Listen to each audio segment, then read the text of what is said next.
Ce mardi 15 mars 2022, Cristiano Ronaldo retrouve l'un de ses meilleurs ennemis, l'Atlético de Madrid en Ligue des Champions. L'occasion de retrouver les plus belles réalisations du Portugais face aux Colchoneros. Diego Simeone a en fait encore des cauchemars depuis son passage au Real Madrid, mais aussi avec la Juventus de Turin. Cristiano Ronaldo a pris l'habitude de jouer de mauvais tours à l'Atlético de Madrid. Que ce soit en championnat ou en Ligue des Champions, le quintuple Ballon d'Or a fait des Colchoneros l'une de ses victimes favorites.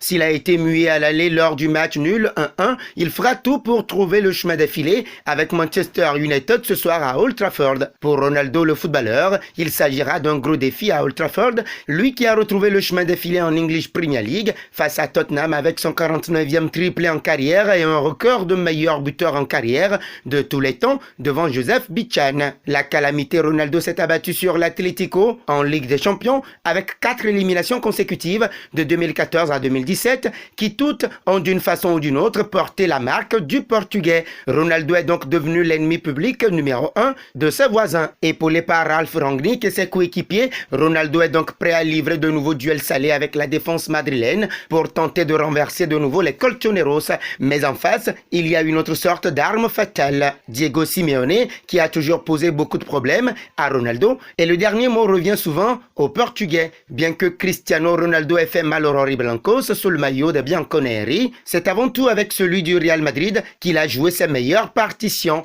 En 9 ans passés dans le pays de Cervantes, le joueur formé au Sporting Portugal a rencontré l'Atleti 32 fois et le bilan est lourd.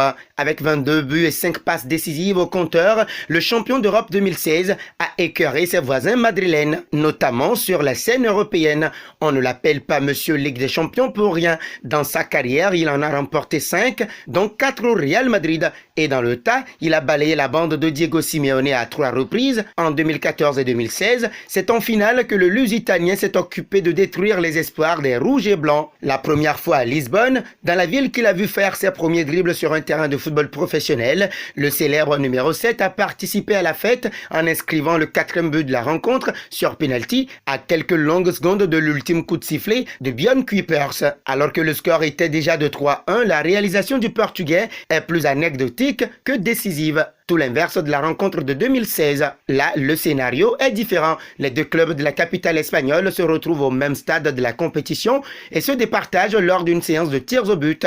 Et comme à son habitude, Ronaldo ne tremble pas et délivre ses coéquipiers. En inscrivant son penalty, le héros madérois fait ce qu'Antoine Griezmann n'était pas parvenu à faire en début de deuxième mi-temps. Marqué. Un an plus tard, on prend les mêmes et on recommence. Pendant qu'un jeune phénomène nommé Kylian Mbappé est en train d'éclore, Cristiano Ronaldo, lui, confirme qu'il est plus fort contre l'Atlético de Madrid. Dans le cadre des demi de LDC, le bourreau des matelassiers inscrit à lui seul un triplé qui permettra à son Madrid de se hisser en finale pour la 2e fois consécutive. Cette année, c'est un autre Cristiano Ronaldo qui se présentera face à l'Atlético de Madrid. Mais une chose est certaine, CR7 a montré à tous ses détracteurs qu'il est encore dangereux. Le Portugais aime être craint. Et ce soir, de par tout ce qu'il a déjà fait endurer aux Colchoneros, il le sera. Alors pensez-vous qu'Old Trafford verra un Cristiano Ronaldo des grands soirs face à l'Atlético de Madrid? N'hésitez pas à réagir et à débattre dans la zone commentaire.